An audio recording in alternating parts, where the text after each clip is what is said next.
Mighty God. This is awesome. Come on, it's awesome.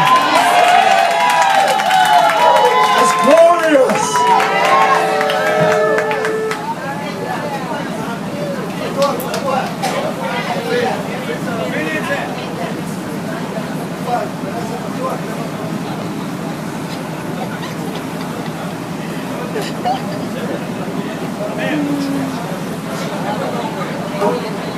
One. Oh, both of them. That's good. This is a press conference. Well, we're going to lift this day up in prayer before the Lord. Amen. We're going to give Him the glory. And we're going to be reminded of what Jesus did 2,000 years ago on the Sea of Galilee. Amen. Father, we give you praise. We give you glory, God, for your goodness and your mercies, which endure forever.